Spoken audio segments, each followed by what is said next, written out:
नमस्कार दोस्तों, मैं डॉक्टर राजेश उद्धव, आप देख रहे हैं खबरनामा हरियाणा। दोस्तों 4 जून का दिन आज धर्मनगरी में बड़ा खास है। खास इसलिए है कि आज हरियाणा के इतिहास में पहली बार कोई विधायक अपने 7 सालों के कार्यकाल का लेखा-जोखा जनता के समक्ष प्रस्तुत करने जा रहा है। और खास बात ये है कि पूरे संत समाज, शहरवासी, उनके चाहने वाले, उनके नज़दीकी इस कार्यक्रम में भाग लेने जा रहे हैं। विधायक हैं कुरुक्षेत्र थानेसर के विधायक सुभाष सुधा जी। सुभाष सुधा जी इस 4 जून को खास बात ये भी कि उनका जन्मदिन है। इस दिन कार्यक्रम में क्या खास रहने वाला है, क्या वजह है? आज कई ऐसी और बातों को लेकर जो सुभाष सुधा जी से जुड़ी हैं, शहर के विकास से जुड़ी हैं, उनको लेकर आज हम उनसे जानेंगे कि आखिर 4 जून को क्या है खास और उनके जीवन में क्या रहा है खास? नमस्कार सुभाष जी। नमस्कार, सर्वप्रथम मैं खबरनामा के आपके डॉक्टर साहब आपका धन्यवाद करता हूँ उद्धवा जी। आप आपने मेरे स्वास्थ्य के बारे में भी हालचाल पूछा और आज मुझे मिलने आए। मैं तहे दिल से आपका धन्यवाद करता हूँ। सर मैं ये जानना चाहूँगा जैसे 4 जून है, आपका जन्मदिन है। हरियाणा के इतिहास में मुझे लगता है पहली बार कोई विधायक 7 साल का हिसाब-किताब जनता को देने जा रहा है। तो ऐसे में इस कार्यक्रम के आयोजन की क्या मुख्य वजह रहेगी आपको लगता है कि क्या खास रहने वाला है इस दिन? देखिए राजेश जी, मैं एक बात कहूँगा कि ये कार्यक्रम मैंने 2 महीने पहले मनाया था कि 4 जून को मैं अपने जन्मदिन पर 7 वर्ष का जितना भी पैसा आया है गवर्नमेंट से जितनी ग्रांट आई है, एक-एक पैसा एक-एक डिपार्टमेंट का वो हिसाब देने जा रहा हूँ। उसके लिए हमने एग्जीबिशन भी बनाई है, डॉक्यूमेंट्री फ़िल्म भी बनाई है, हम लोगों को दिखाने जा रहे हैं। मेरे हिसाब से ये पूरे प्रदेश के अंदर, देश के अंदर पहली बार पहला विधायक कोई ऐसा कार्यक्रम का आयोजन कर रहा है। साथ मैं ये कहूँगा कि आदरणीय प्रदेश के मुख्यमंत्री मनोहर लाल जी का धन्यवाद करूँगा। उनके पास मैं कोई भी कार्य लेके गया, हमेशा उन्होंने पहुँची हुई में उसका कार्य किया। आज देखिए क्षेत्र के अंदर क्या हालात थे पहले, आप देखिए हमने हर चीज़ को, हर पहलू को हमने लिया। हमने देखो रोड का स्ट्रक्चर लिया, आप देखिए रेलवे रोड, आपका अपना मेन रोड, आपका 7 मीटर से 10 मीटर, रेलवे रोड 4 लाइन, इस तरह ढांड रोड आपने देखो 7 मीटर से 10 मीटर करी। भद्रकाली रोड के देखिए आप कितना पानी खड़ा होता था, किस प्रकार से। इसी प्रकार से पिपली रोड, हर रोड का इंफ्रास्ट्रक्चर के लिए हमने पूरा काम किया। इसी तरह हमारे हॉस्पिटल के लिए हमने बारना के अंदर सीएचसी बनाने की व्यवस्था करी। उसी तरह हमारी जो डिस्पेंसरी थी कृष्ण गामड़ी में पूरे इंडिया में फर्स्ट आई, हमने अमीन की पीएचसी को बढ़ाने का काम किया। इस प्रकार से हमने हर मेडिकल लाइन में हमने पूरा काम किया। हमारा लोकल हॉस्पिटल था जो 50 बेड का कंडम था, उसको 100 बेड का बना दिया, 100 बेड का और बढ़ाने का 200 बेड बढ़ाने की हम व्यवस्था करने जा रहे हैं। इसी तरह स्पोर्ट की दृष्टि से आपके सामने सिंथेटिक ट्रैक्स था, हमने यहाँ लेके आए आपके उनका सेक्टर 13 में। आज लोग बहुत बड़ी उसके अंदर हमारे बच्चे खिलाड़ी खेलते हैं। इसी तरह यहाँ पर एसओ ट्रप के लिए, वेलोड्रम के लिए। लेकिन मैंने स्पोर्ट की दृष्टि में भी हर जगह विधानसभा में भी पूरी हक की लड़ाई लड़ी। और अभी 20 एकड़ में परवल के अंदर भी हमने एक स्टेडियम बनाने की व्यवस्था करी है, वो काम चल रहा है, वो बनने की होगी। हमारी बेटियां यहाँ से पहले चंडीगढ़ और जमुनानगर यहाँ जाती थी, हमने महिला कॉलेज बढ़ाने की व्यवस्था करी। देखिए आज 1000 बेटियां हमें दुआ देती हैं जो वहाँ पे पढ़ती हैं। इंफ्रास्ट्रक्चर देखिए, नर्सिंग कॉलेज हम बनाने का व्यवस्था करी, आयुष यूनिवर्सिटी यहाँ पे बनने जा रही है, ब्रह्मसुगा चलता पानी हमने करा। कृष्णा सक्कड़ भी हम लेके आए, आदरणीय डॉक्टर महेश शर्मा जी जो टूरिज्म मिनिस्टर थे उनको लेके आए। पहली ग्रांट आपके सामने किस प्रकार 97.50 करोड़ पे पहले आई। उसकी तरह हमने उनका वहाँ पे इंफ्रास्ट्रक्चर तैयार किया, ज्योति सर के अंदर किया। किस प्रकार से अभी 225 करोड़ पे, मैं फाइनेंस कमेटी का मेंबर था, हमने ज्योति सर के लिए 225 करोड़ और पास किया। इसी तरह एलिवेटेड ट्रैक्स, जो लोग ये कहते थे भाई सपने दिखा रहा है सुभाष सुधा, आज मैं ये कहूँगा भाइयों को 225 करोड़ की तरफ से वो देखिए किस प्रकार से एलिवेटेड ट्रैक्स का कार्य हो रहा है। इसी तरह भिवानीखेड़ के अंदर वीएलडी कॉलेज बनाने की व्यवस्था हम वो लेके आए। 2 सीवरेज ट्रीटमेंट प्लांट अभी तक नहीं बने थे, वो लेके आए हम। 60 कॉलोनियों में हम क्या सीवरेज पानी की व्यवस्था लेके आए। टोटल जितने भी सेक्टर है सब में हमने दोबारा से ब्लॉक लगवाने की व्यवस्था करी। हमने इसी तरह ड्रेन व्यवस्था, चतुरंग नाला आज तक 60 वर्षों में किसी ने बनाया, हमने चतुरंग नाला बनाने की व्यवस्था करी। हमारे जो टोटल जितने भी एसडीओ थे इलेक्ट्रिसिटी बोर्ड के, अलग अलग एरिया में बैठते थे, हमने एक छत के नीचे एससी एक्सीजन एसडीओ बैठाने की व्यवस्था करी। इसी तरह हमारा सेक्रेटरीट जो था उसकी बिल्डिंग कम थी, हमने एक नया सेक्रेटरीट साथ में बनाने की व्यवस्था करी। किसी भी जाकर देखिए फील्ड में देखिए, चाहे एजुकेशन में लीजिए, एजुकेशन के अंदर हमारी बेटियों का स्कूल था, कहाँ पर, डॉक्टर साहब शहर के अंदर। आज तक किसी ने स्कूल को नहीं बनवाया, हमने उसको बिल्डिंग को बनाने का व्यवस्था करी। आज देखिए जाके इधर किरमच में हमारी बेटियां, हमारे बेटे कहाँ पढ़ते थे, जोड़ में पढ़ते थे, हमारे एक वृक्ष के नीचे पढ़ते थे, हमने वहाँ 4 करोड़ रुपये लागत स्कूल बनाने की व्यवस्था। टोटल जितने भी स्कूल हैं सबको हमने, बहुत स्कूलों को हमने अपग्रेड कराने की व्यवस्था करी। हर स्कूल के अंदर हमने पर्सनल जाकर देखा, चाहे वो एजुकेशन की दृष्टि से था, चाहे स्पोर्ट की दृष्टि से था, चाहे हेल्थ की दृष्टि से था, हमने सारी जगह पे हमने उसको काम को करा। इसी तरह हमारा बस स्टैंड पिपली के अंदर एक मॉडल बस स्टैंड बन रहा है, उसके हम टच में है, बन रहा है। हमने दोनों जो बस स्टैंड है उसके लिए थीम, महाभारत का थीम देने की हम व्यवस्था करने जा रहे हैं। तो देखिए 15,000 यहाँ पे एलईडी लाइट लगाने की व्यवस्था करी। अब देखिए जो पिपली से लेकर थर्डगढ़ की रोड है, इस प्रकार से हमने लाइट व्यवस्था करी है। अपनी रेलवे रोड पे व्यवस्था, ज्योति सर तक की हमने लाइट व्यवस्था कर दी। अमीन पे हमने लाइट व्यवस्था कर दी। अभी कृष्ण भगवान का स्वरूप किस प्रकार से अभी ज्योति सर में हमने वहाँ लगाने की व्यवस्था करी। बहुत बड़ा इंफ्रास्ट्रक्चर मैं गिनाने लगूंगा, बहुत समय लग जाएगा, लेकिन हमने हर फील्ड पे उन्हीं चीज़ों को लेकर हमने इस प्रकार का डॉक्यूमेंट्री बनाई है। साथ में हम इसकी एक एग्जीबिशन लगाने जा रहे हैं। जनता को पता लगना चाहिए कि जनता का पैसा कहाँ कहाँ पे लगा, कैसे लगा। हमने बहुत बड़ा इंफ्रास्ट्रक्चर तैयार किया। तो मैं आदरणीय प्रदेश के मुख्यमंत्री का, प्रधानमंत्री नरेंद्र मोदी जी का, भारतीय जनता पार्टी का धन्यवाद करूँगा, जिन्होंने यहाँ से मुझे 2 बार विधायक बनाया, और एक विधायक बनाने के नाते जो मेरे हाथ से ये कार्य हुए, इसके लिए मैं उनका बहुत बहुत धन्यवाद करता हूँ। विधायक जी, जितनी बातें आपने बताई, ये बातें अक्सर मंच पे भी चर्चा होती रहती है, अखबारों में भी चर्चा में रहती है कि जो विकास कार्य 7 साल में हुए हैं, इनका आप लेखा जोखा प्रस्तुत करने भी जा रहे हैं। लेकिन आपके जीवन से, क्योंकि आज आप 58 साल के हो रहे हैं, आपका जन्मदिन भी है, आपको बहुत बहुत बधाई भी हो। ऐसे में आपके जीवन से बहुत सी जुड़ी ऐसी बातें होंगी जो शायद आपके चाहने वालों को, आम जनता को, आपके समर्थकों को भी नहीं पता होंगी। तो हम आज उनके बारे में आपसे जानना चाहेंगे, ताकि जो लोग आपसे जुड़े हैं, सुभाष सुधा को गहराई से जानना चाहते हैं, क्योंकि सुभाष सुधा को नेता के रूप में, विधायक के रूप में सब जानते हैं, विकास कार्य के विकास पुरुष के रूप में भी जानते हैं। लेकिन सुभाष सुधा के बारे में कुछ चर्चाएं हैं कि जब सुभाष सुधा जी यूनिवर्सिटी में थे तो वो सीआर रहे, छात्र राजनीति में भी सक्रिय रहे, और जब उनका विवाह हुआ, रिश्ता हुआ, तो उन्होंने मिठाई का डब्बा तक नहीं लिया। तो ऐसी वो उन बातों पर हम जानना चाहेंगे कि वो बातें, क्योंकि सुनी सुनाई है, पूरी आपके मुंह से ही सुनना चाहेंगे, ताकि आप जो बताएंगे वही सच्ची होगा। देखिए ये जी, मैंने जीवन के अंदर एक बात सोची थी कि हमेशा मैं बच्चों को भी देता हूँ, जब स्कूलों में जाता हूँ, कि आपके आगे आपका लक्ष्य क्या है। अगर आप उसको लेके चलेंगे, लक्ष्य को लेके चलेंगे, तो 101% आप कामयाब होंगे। तो मैं जीवन में, मैंने यूनिवर्सिटी कॉलेज में प्रेप में एडमिशन लिया। प्रेप में जब मैंने एडमिशन लिया, तो मैं आपको तो यूनिवर्सिटी कॉलेज के अंदर मैं उसके अंदर सीआर का इलेक्शन लड़ा, तो मुझे 302 वोट थी उस इलेक्शन, 302 वोट थी, 299 वोट मुझे पड़ी थी। 3 वोट मेरे एंगेज की थी, उसमें 1 वोट जो थी, जो मेरी आज समदन है अंजुम मैदान, उसकी वोट भी थी। मैं उसे बड़ा हंसता रहता हूँ। अच्छा। बड़ी सुनने वाली बात है, हंसता रहता हूँ। मुझे उन्होंने वोट नहीं दी थी, एक्चुअली प्रेशर था, कई बार होता है। तो उस समय सीआर बना, यूनिवर्सिटी कॉलेज प्रेसिडेंट के लिए हमारी टॉस हुई, हम उसमें भी रहे। उसके बाद मैंने लॉ में एडमिशन लिया। लॉ के बाद लॉ छोड़ दी, मेरे कुछ ऐसे कारण हुए, यूनिवर्सिटी जब मैं नेता था। तो फिर मैंने एंट्रेंस हिस्ट्री करी, उसके अंदर मैं सीआर वहाँ भी लड़ा, तो परमात्मा की दया से लड़ता रहा। तो उसके बाद म्यूनसिपल कमेटी के 30 वर्ष के बाद इलेक्शन हुए। मैं म्यूनसिपल कमेटी का 30 वर्ष के बाद आपके हमने चेयरमैन रहा, पहला चेयरमैन भी मैं बना परमात्मा की दया से। मेरे पास एक पेन होता था हरा, उसकी मैं पेन की टोपी घेर देता था, और पेन आता था उसके कुर्ता पजामा डालकर मैं जाता था वाइट, और जाके शाम को हरा हो जाता था। मेरी मैडम कहती थी कि मैंने तो कुर्ता पजामा बड़ा साफ आपको डाल के भेजा है, ये हरा करके क्या लाए हो। मैंने कहा ये लोगों को मैं दिल जीत के लाया। मैं कहीं भी होता था, नक्शा पास कर देता था, हाउस टैक्स माफ़ कर देना, जनता की सेवा करता था। तो एक बड़ा उसके साथ मेरे को क्षेत्र की जनता ने बड़ा मान सम्मान दिया। मैंने एक रैली करी थी, अपना नाम क्या, इसके अंदर अनाज मंडी के अंदर कुशेत्रा रतन के नाम से मुझे लोगों ने सम्मानित किया था, आपको याद होगा।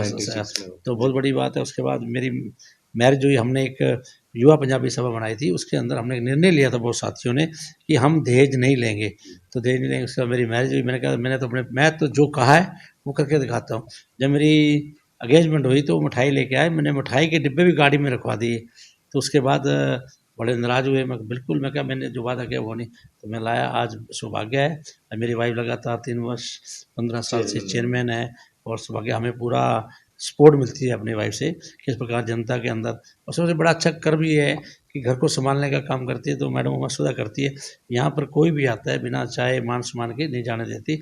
ये घर का एक बहुत बड़ा रिस्पेक्ट होती है। घर के अंदर अगर लेडीज़ का एक नेचर अच्छा हो तो वो आदमी हमेशा कामयाब होता है। तो मैडम का मैं बहुत बहुत शुक्र करता हूँ। इसी प्रकार से शाहिद भी बेटा है, उसके लिए भी मैं उसका भी धन्यवाद करूँगा। हमेशा मेरे साथ कंधे से कंधा मिलाकर काम करता है। विधायक जी, जैसे अभी आपकी बात में से बात निकल कर आई है कि जिस महिला ने आपको वोट नहीं दी, वो आपकी इत्तेफाक से समधन भी बन गई, और अभी आप पीछे आपके साथ इंसिडेंट हुआ, हवाई जहाज में आपकी तबीयत खराब हो गई, आप अस्पताल में भर्ती हुए, संकट मोचक बन के आपके लिए कहीं ना कहीं मुख्यमंत्री मनोहर लाल आपके लिए रहे, आपके साथ मौजूद रहे, और वहीं इसी समधन जो आपके साथ पुराना एक इत्तेफाक रहा, उनका भी बड़ा योगदान रहा। वो क्या घटनाक्रम हुआ? देखिए, मैं अपनी पुत्रवधू मेरी यहाँ पे चेन्नई में एडमिट थी, तो हम लोग मेरी समधन और मैं और उमाशुदा दोनों पोतियाँ हम ले गए थे उनके पास मिलने के लिए। बड़ी पोती कोहिनूर का बर्थडे था, तो हमने सोचा भी एक तरह को एक गिफ्ट देंगे पुत्रवधू को, उसको लेके जाएँगे, बताएँगे नहीं। तो वहाँ हम ताज होटल में रुके, उसके बाद बेटी का नाम का जन्मदिन मनाया, वहाँ उनका स्विमिंग पूल में हम खेलते रहे, बच्चे बहुत अच्छे रहे। तो उसके बाद जब मैं आया फ्लाइट में, हम लोगों ने एयरपोर्ट पे कॉफ़ी पी, उसके बाद फ्लाइट में मैं बैठा था, तो एकदम अचानक मेरे को थोड़ी सी पेन हुई, मैं लास्ट सीट पे बैठ गया।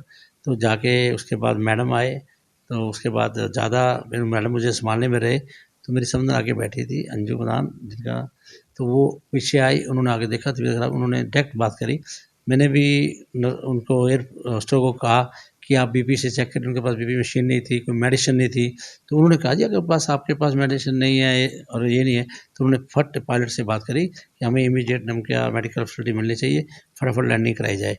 तो उनकी बात थी, उन्होंने कहा जी हम ये कर सकते हैं आपके लिए, रास्ते में तो आपको मेडिकल फैसिलिटी नहीं मिलेगी, लेकिन हम आपको आपको दिल्ली के अंदर 35 मिनट पहले लैंडिंग करा देंगे।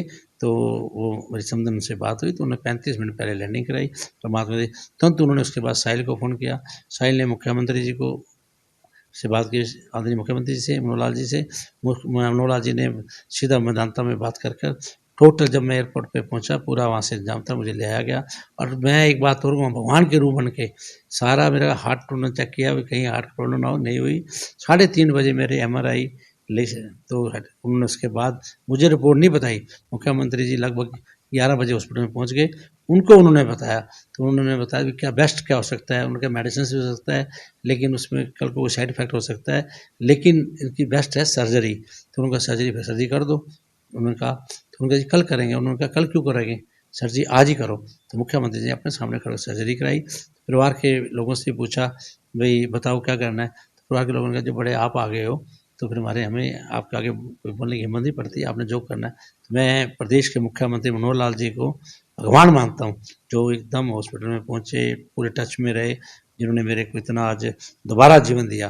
देखो ये जीवन तो संत समाज ने, बड़े बड़े संत समाज ने कईयों पे मातम जग रखा, हर जगह पे आज मैं कहूँ मंदिरों में आशीर्वाद, मेरे साथियों ने बहुत ज़्यादा दुआ करी मंदिरों में जाके, मैं उन सब का थैंक्स करता हूँ।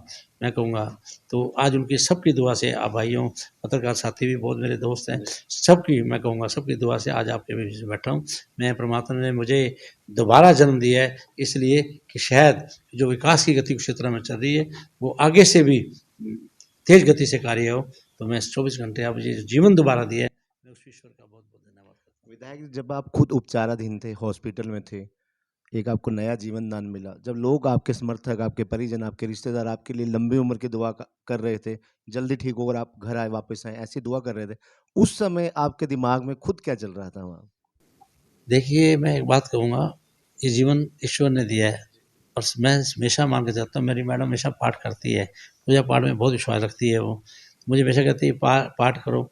मैं कहता हूँ नर सेवा नारायण सेवा, कि मैं सुबह उठ के पब्लिक में भी बैठ जाता हूँ, मैं कहता हूँ किसी गरीब आदमी का दुखी परिवार आया है, अगर उसकी सेवा कर दे तो नर सेवा नहीं हुई, भगवान के ने हमें हिम्मत दी है उसकी सेवा करने के लिए।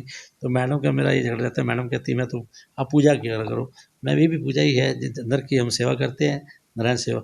तो मैं हमेशा ये मान के चलता हूँ। सबसे बड़ी बात मैं आज अजय जी आपको दिल की बताना चाहता हूँ, अपने मन की बात। मैं सबसे बड़ा हमारे सनातन हमारी न्यू कॉलोनी के अंदर एक हनुमान मंदिर है, मैं हनुमान मंदिर पे मैं विश्वास रखता हूँ, उनकी कृपा से मैं हमेशा, उनकी कृपा से आज आपके भी बैठा हूँ। आते ही मैं जब भी कोई कार्य करता हूँ पहले वहाँ से दर्शन करके फिर निकलता हूँ।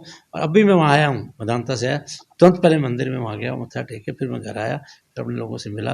हनुमान जी की मेरे ऊपर बहुत कृपा है, हमेशा बनी रहे और मुझे वही शक्ति प्रदान करें, मैं लोगों की सेवा करता रहूँ। विधायक जी, कोरोना काल में भी आप लगातार सक्रिय रहे, सांझी रसोई आपने चलाई, आप खुद लोगों के घर खाना बांटने भी जाते रहे, लगातार नेतृत्व करते रहे सांझी रसोई का।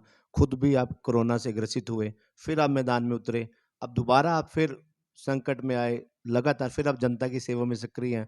ऐसी एनर्जी आपको कहाँ से मिलती है कि आप सारा दिन सुबह 5 बजे से लेकर रात को, जब तक जनता आपके द्वार से वापस नहीं जाते, तब तक आप लगातार लगे रहते हैं? इतनी एनर्जी कहाँ से मिलती है आपको? देखिए, ये सब प्रभु की कृपा होती है। इंसान के अंदर विल पावर स्ट्रांग होनी चाहिए, सब कुछ ठीक हो जाता है। तो मैं तो ये कहूँगा कि कोरोना काल में भी आपने देखा किस प्रकार से हमने गुरुद्वारे के अंदर 25,000 लोगों का राशन बना के, पक्का राशन बना के घर घर पहुँचाया, और मैं डरा नहीं गुरुद्वारे में रहा। अगर मैं आगे ना आता तो संस्थाएं भी ना आती। सारी संस्था, रोटरी क्लब, लायंस क्लब, सब गुरुद्वारा वालों ने, सभी ने सेवा करी एक एक की। तो उसके अंदर जब हम सेवा कर रहे थे तो आपके समक्ष, आप तो जानते होंगे, तो मैंने खुद कोरोना के अंदर अपने भाई को, जो मेरा राइट भाई रमेश सुधा भाई को मैंने खोया, आपके सामने 2 वर्ष हुए भी खोया, क्योंकि मेरा टोटल पॉलिटिकल सारा संभालते थे। भाई को खोया, मेरी सिस्टर वहाँ डेथ हुई, कोरोना के कारण हुई। मैं खुद कोरोना से ग्रस्त हुआ, वहाँ गया, फिर भी परवाह नहीं की। कोरोना के आने के बाद भी फिर भी माननीय नायब सैनी जी, सेकेंड टाइम जो वेव्स आई कोरोना की, लोगों की सेवा करी। किसी को कुछ ही भी, किसी को ऑक्सीजन चाहिए थी, किसी को एडमिशन चाहिए था, एडमिट होना था, हर जगह हम दिन रात लगे रहे। और मैं तो इतना कहूँगा, सेकंड टाइम में कोरोना वार्ड में भी गया नायब सैनी जी के साथ, अपने एमपीसी के साथ। मैंने परवाह नहीं करी। मैंने तो एक ही बात मानी हुई है, उस परमात्मा ने जब तक जीवन दी है, शक्ति दी है, उसके हाथ छोड़ दो, आप लोगों की सेवा करो। तो उसके बावजूद भी अब देखिए परिस्थितियों में, मैं आपको एक बात और दिल की कहना चाहता हूँ। मैं विधानसभा में बोला था कि इस सड़क के बारे में मेरे लिए, जब मेरी पुत्र वधू कैंसर से पड़ी, कैंसर है, और वो सड़क मेरे घर के सामने है, वो इन्फेक्शन के डर से वो बाहर नहीं आ सकती थी। सड़क पे उड़ी थी, मिट्टी उड़ती थी। 2 पोतियाँ मेरी 2 और 4 साल की, वो भी बेचारी खेल नहीं सकती थी। मेरी बेटी को स्किन प्रॉब्लम होगी, मुझे सांस की प्रॉब्लम होगी। मैं बताइए आप, क्या मैं सड़क को नहीं बनने दूंगा? गरीब से गरीब आदमी भी अगर हमारे पास आता है, वो भी कहता है कि मेरे घर की सड़क अच्छी हो, कि मेरे 4 रिश्तेदार आते हैं, मेरे दोस्त मित्र आते हैं, सड़क अच्छी होनी चाहिए। क्या मालूम नहीं, मैंने आपके सामने देखो उस सड़क के लिए कितने लोगों ने मेरे को कहा। मैं उनके लिए उनका धन्यवाद करूँगा। ठीक है, उनकी एक मन की इच्छा थी। लेकिन एक बात कहना चाहता हूँ, आपको डॉक्यूमेंट ऑन रिटर्न दिखा सकता हूँ, कितने केस उन्होंने हाई कोर्ट में डाले, मैं हाई कोर्ट में फाइट करी, सुप्रीम कोर्ट में डाले, उन्होंने रिजीव हल्ला किया, हमने वहाँ पे करा, हम सुप्रीम कोर्ट से जीत गए। आज उस सड़क के लिए भी मैं दावे से कहूँगा एक अच्छा ठेकेदार मिला, हमने दोबारा टेंडर कराया, आज वो मिला, सड़क आज बनी। जो लोग ये कहते थे सुधा जी जितनी सड़क बन जाएगी हम आपका स्वागत करेंगे, मैं कहता हूँ स्वागत की जरूरत नहीं, वो इतना ही कह दें कि अब सड़क का काम बड़ा फास्ट गति से चल रहा है, मेरा इतने में स्वागत हो गया। उनसे अनुरोध जो करूँगा। लेकिन देखिए, मैं अभी भी परमात्मा की जैसे कितनी बड़ी बीमारी से बाहर निकल के आया हूँ। मैं आपको एक बताऊँ रजत जी, आज बता रहा हूँ, मैं पिछली बार जब मैदानता में था तो आदरणीय प्रधानमंत्री नरेंद्र मोदी जी ने जब कोरोना में था, कहा कि जो पैसा अभी प्रोजेक्ट नहीं शुरू हुए, उन पैसों को वापस भेज दीजिए। मैंने वहाँ से मुख्यमंत्री जी को फ़ोन किया था, अपने पीए के थ्रू बुलाया था। मैंने कहा था मुख्यमंत्री से, मैं कहा जी 225 करोड़ जो अनलिमिटेड ट्रैक है, वो पैसा मत वापस भेजना, मैं आपसे कोई गलियों के पैसे नहीं मांगूंगा। ये बहुत बड़ा 5 फाटक खत्म हो रहे एक प्रोजेक्ट था। मुख्यमंत्री मेरी बात को माना, आज देखिए वो प्रोजेक्ट तैयार हो रहा है। इसी तरह मैं कहूँगा, अब की बार भी यही हुआ कि जिस दिन आप उससे ठेकेदार से पूछना, नहीं मेरे जिस दिन सर्जरी हुई, सेकेंड डे ठेकेदार का फ़ोन आया, कहने लगा जी मेरी ऐसे ऐसे पेमेंट रोक दी गई है। मैंने तुरंत से एसीएस साहब से बात करी, तुरंत देखो सेकंड डे जब इंसान की ब्रेन की सर्जरी हुई हो, ब्लड है, तो उसके समय भी मैंने वहाँ फ़ोन मिलाया, खुद फ़ोन मिला के कहा, मैं कहा जी ऐसे ऐसे करके मेरा ब्लड क्लॉटिंग हुआ था, मैं एडमिट हूँ, मेरी आदरणीय मुख्यमंत्री जी ने मेरी सर्जरी कराई है, मेरा अनुरोध है कि इस ठेकेदार ने बहुत बढ़िया काम किया, इसकी पेमेंट ना रोकी जाए। तो आप जाके आदरणीय टीवीएन प्रसाद से पूछ सकते हो, उन्होंने ठीक 4 बजे उसके खाते में सारी उसकी पेमेंट कर दी। तो मैं उनका भी धन्यवाद करता हूँ। ये सड़क का काम जो अच्छा काम करता है, तो हमारा मन भी करता है उसकी सपोर्ट करने के, हमने उसकी सपोर्ट करी। तो मैं ये चाहूँगा कुरुक्षेत्र की जनता से आज के 4 जून को संत समाज मुझे आशीर्वाद देने आया। सबसे मेरा जन्मदिन का मसला नहीं है, मेरा मेन मकसद है कि 7 वर्ष का जो मैंने कार्य किए, जनता को पता लगना चाहिए। 1300 करोड़ आया, 1600 करोड़ आया, 17, एक पैसा कितने आया, कौन सा कितना पैसा किस प्रोजेक्ट पे लगा, कहाँ एजुकेशन में लगा, कहाँ हेल्थ में लगा, कहाँ स्पोर्ट में लगा, कि रोड्स पे क्या इंफ्रास्ट्रक्चर बना, तो वो सारे के सारे हम उसमें देना चाहते हैं। प्रेस के मीडिया साथी भी आए बिल्कुल, लेकिन ऐसे इधर उधर की ना बात करके आप मेरे से क्लीन चिट बात करिए, मैं उसका डिपार्टमेंट से दिलवा दूंगा। अगर कोई डिपार्टमेंट किसी प्रकार की लापरवाही करे कही होगी तो उसको हम किसी प्रकार के बख्शेंगे नहीं, उस पर कार्रवाई करेंगे। लेकिन हम चाहते हैं कि पूरे देश के अंदर इस तरह के विधायक आए, आगे बढ़ के आए, जो अपने काल में कितना पैसा ग्रांट आई उसका हिसाब दें। तो मैं तो हिसाब देना चाहता हूँ। मैं तो आज कहता हूँ परमात्मा ने मुझे दिया है, मैं एक एक पैसे का जनता का पैसा है तो जनता को हिसाब दे रहा हूँ, और एक एक पैसा जो मेरा अपना है मैं उसको साहिल को हिसाब दे रहा हूँ। मैं चाहता हूँ प्रभु ने मुझे जन्म दिया है, मैं सारा हिसाब बिल्कुल क्लीन चिट दे के अवश्य लोगों के सामने पारदर्शी दूंगा। विधायक जी 7 साल बेमिसाल रहे हैं, निसंदेह बहुत सारे काम हुए हैं, आप खुद गिनवाने भी लगे तो शायद कुछ भूल जाएंगे और कुछ रह जाएंगे। तो ऐसे में एलिवेटेड ट्रैक वाकई सपना था, कुरुक्षेत्र की जनता के लिए किसी ने उम्मीद नहीं की थी, वो आपने सच कर दिखाया। आपके जीवन में आपको लगता है कि कुछ ऐसे कार्य भी हैं जो अभी आपको लगता है कि मुझे कुरुक्षेत्र के लिए करने हैं, जो सुभाष सुधा के दिमाग में हो, और ऐसे काम हो जो कुरुक्षेत्र की जनता की बड़ी लंबी मांग हो? देखिए, मैंने आपसे पहले भी कहा, अभी मैं एक कहूँगा, जब एली ट्रैक का सर्वे हो रहा था अजय जी, बिल्कुल घरों में मैं सर्वे हो गया तो मेरे जो सर्वे कंपनी आई वो रात को 1 बजे जब वो मेरे साथ बैठी, उन्होंने कहा जी आपका ये एलिवेटेड ट्रैक नहीं बन सकता, इसके अंदर एक मंदिर आ रहा है, एक कोई कमिश्क की शॉप भी आ रही है, ये बिल्डिंग हमें करानी पड़ेगी, हम नहीं ले सकते। मैंने उनको कहा, उस समय मैंने कहा ये तो एलिवेटेड ट्रैक वापस चला जाएगा, तो कैंसिल हो जाएगा। तो मैंने उस समय बैठा मन के अंदर, मैंने बार 11 बार हनुमान चालीसा पढ़ा। मैंने उसको फिर मैंने कहा, मैं कहा भाई प्रभु को भी ये काम होना चाहिए, तो वो मान गए। मैंने कहा मैं जिम्मेवार हूँ, एक सारा जो आपका एलिवेटेड ट्रैक का रोड है मैं क्लियर करा के दूंगा। मेरी बात को मान के उन्होंने साइन कर दिए सर्वे ने, फिर मैं लेके गया, आज वो आपके सामने एलिवेटेड ट्रैक बन रहा है।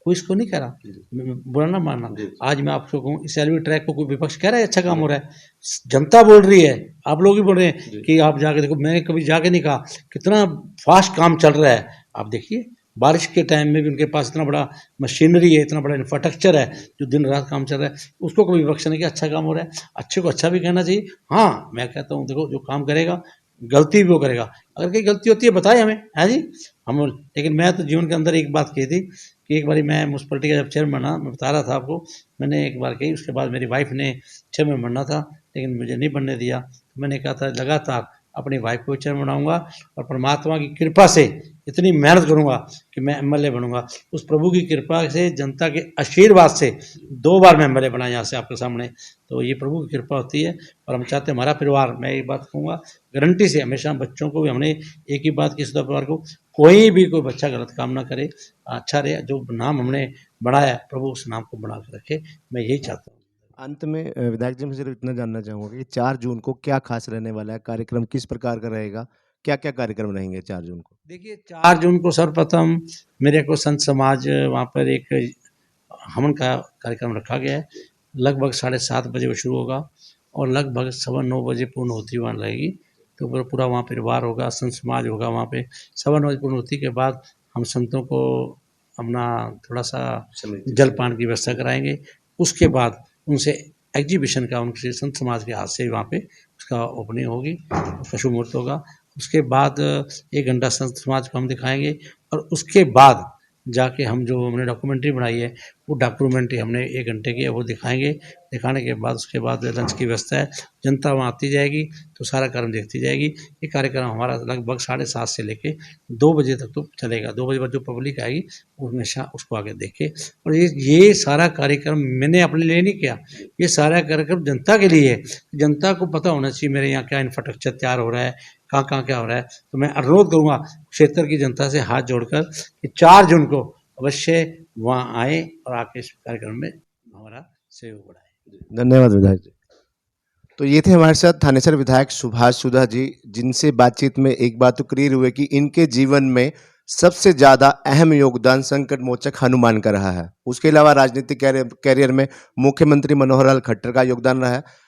4 जून को विधायक सुभाष सुधा 58 साल के होने जा रहे हैं। 7 साल बेमिसाल कार्यक्रम का आयोजन किया गया कुरुक्षेत्र के मल्टी आर्ट कल्चर सेंटर में, जिसमें डॉक्यूमेंट्री के माध्यम से, प्रदर्शनी के माध्यम से और संत समाज के सानिध्य में जनता को 7 साल बेमिसाल के माध्यम से 7 सालों में कराए गए विकास कार्यों का पूरा लेखा जोखा प्रस्तुत किया जाएगा। ऐसे में जो लोग विधायक सुभाष के कार्यकाल में किए गए कार्यों से अनजान हैं, जिन्हें पूरी जानकारी नहीं है या जो किसी बहकावे में है, मन में किसी तरह का कोई प्रश्न है, चाहे वो विपक्ष से जुड़ा हो, चाहे सत्ता पक्ष से जुड़ा हो, चाहे आमजन हो, तो वो इस कार्यक्रम में भाग लेकर उस 7 साल बेमिसाल कार्यक्रम को के अंतर्गत हुए विकास कार्यों को ध्यान से देखे, समझे और ताकि किसी प्रकार की अज्ञानता में ना रहे। धन्यवाद।